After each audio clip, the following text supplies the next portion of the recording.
And now you're removing I think two sets of floors and packings right now. The stuff that the Tish started. Sure with Tish. Well, when you look at that section in the middle that is left, you will see it's clear. How many? Just right there. Two floors and two patches. Yeah. What you looking at, John? What is this? How many you need? No, just how many floors, how many packing layers are coming off in this one layer? This one. We took off 3 floor layers.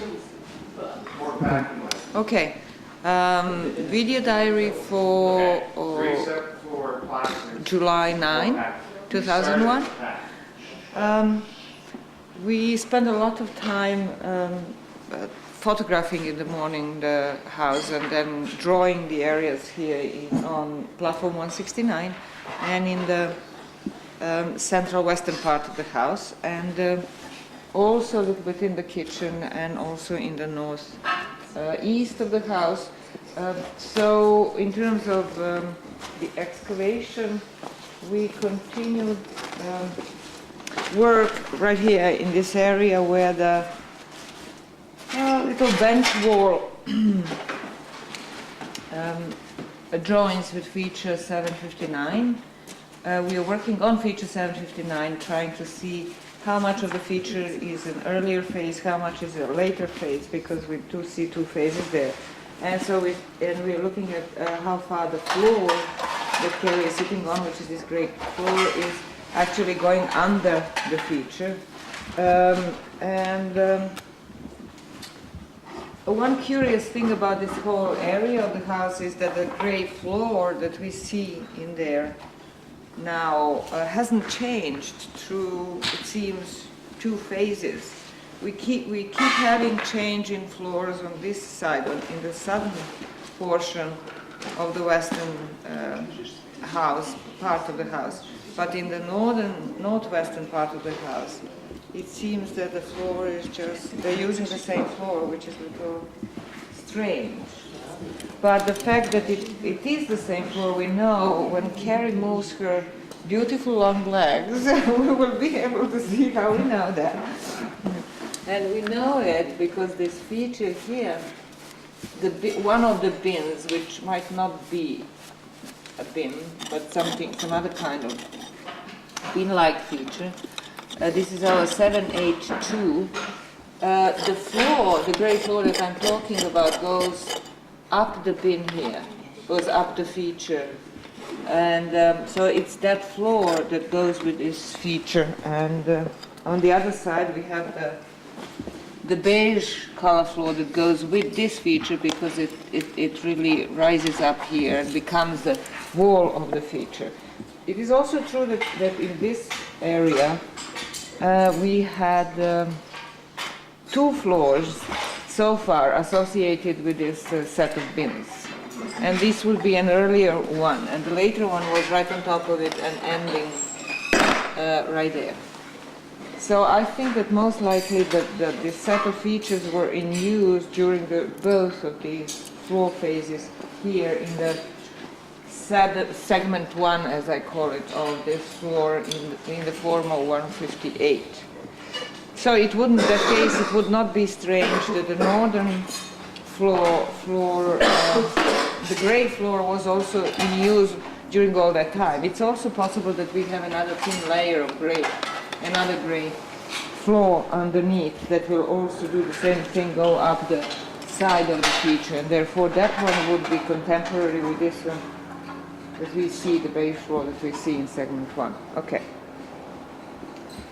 So that's one complication. Another thing is that it seems that here in 169, on 169, we have yet another little cut, circular cut, which is sitting here in the depression, in the major depression of the platform, but it's not clean enough, and so we can't see it, but we will be at the end of this day. And then in the kitchen area, the work continued on our big platform oven, feature 779, which was attached to the south wall of the building. And this is the platform that had been used had been very heavily damaged. And so we didn't find preserved floors of it. We just have the sides, the rims, on the western and eastern side of the oven, and we also about half of the oven is gone, so we can't see. And now I mean it was gone in prehistory, but now during the excavation most of it has been excavated and only the rim is still visible, and the oven is sitting on the floor, on the kitchen floor, which is this floor that goes around this feature as well and under there, and so it's sitting on that floor, which is good. Now we finally have one solid and fairly extensive floor in the kitchen that we can see. It goes all the way to, yeah, about that line. So covers 2/3 of the kitchen area, whereas the very eastern part of the kitchen is still at a different floor level, because this upper floor, the one that we see here, has been truncated in prehistory from that whole area. And then if you go further to the eastern corner, or the southeast corner, what's happening there is just continuation of the removal of the floors and packings.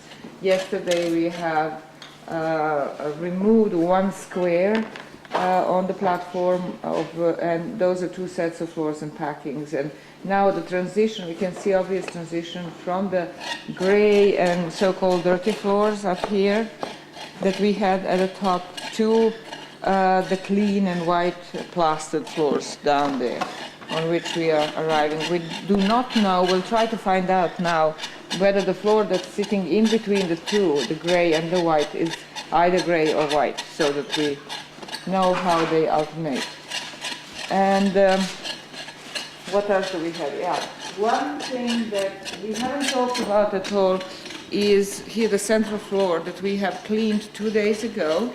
In this one half of the central floor, which is the lower half, that's our floor 14, and we can see that floor was also plastered with nice white plaster, but still there is a big difference between the plaster on floor 11 to 13, which is this higher up, and the lower one, because the lower plasters are softer, as is the case on the platforms as well. It's softer and thinner and more moist, and it doesn't preserve as well as we excavate it and clean it.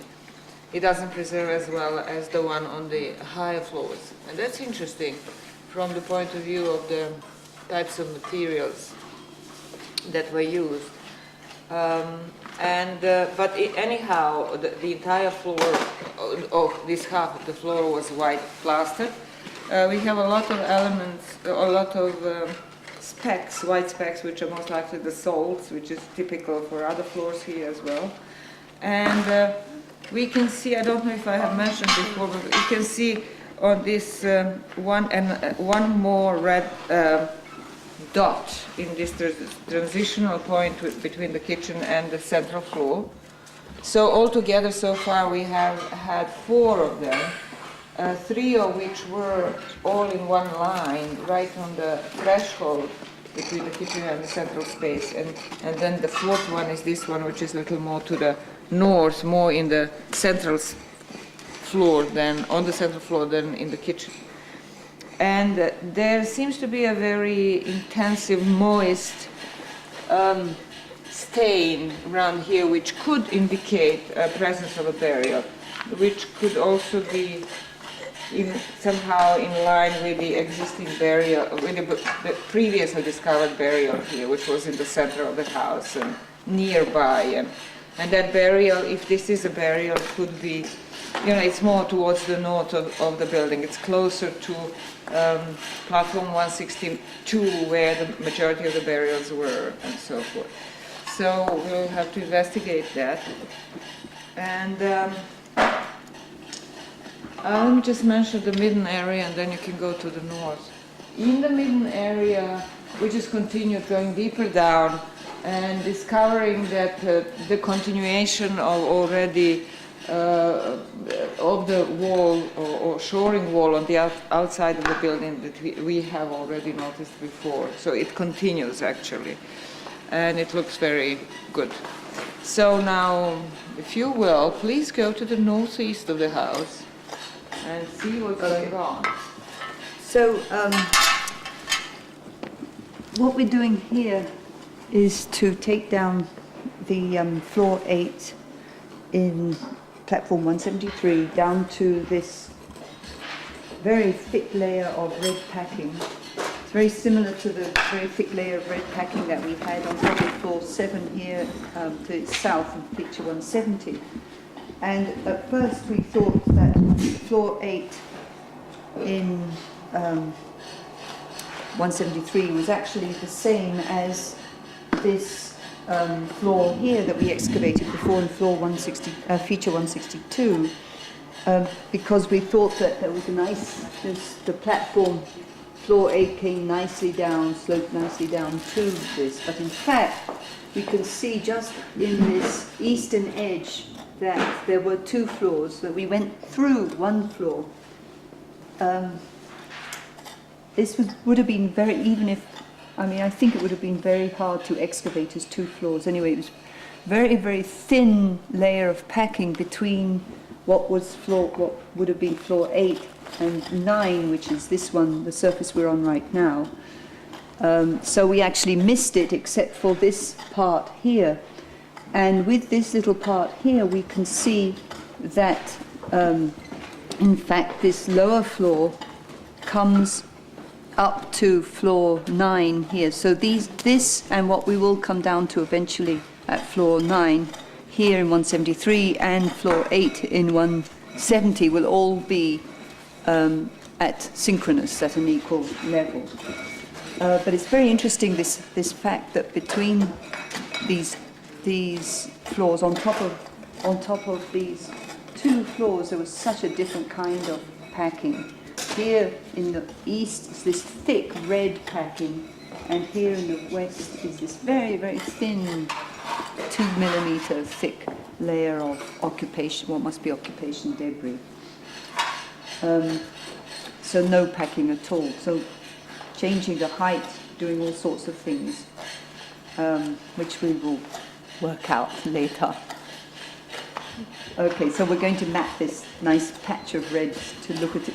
It's the fact that it's only distributed here in the southern side, and what on earth, that's still that mystery side over there. It's just the mystery northeast corner will remain a mystery perhaps until tomorrow. Thank you.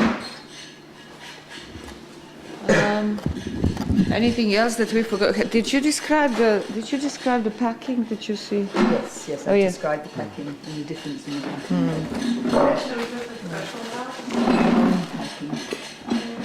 What? Oh, the threshold is gone. The threshold between this very northwest part and the central west part of the house is gone. Thanks to Carrie, who yoked it out yesterday quickly. And we could see that the threshold was sitting really on that gray floor that we have here now.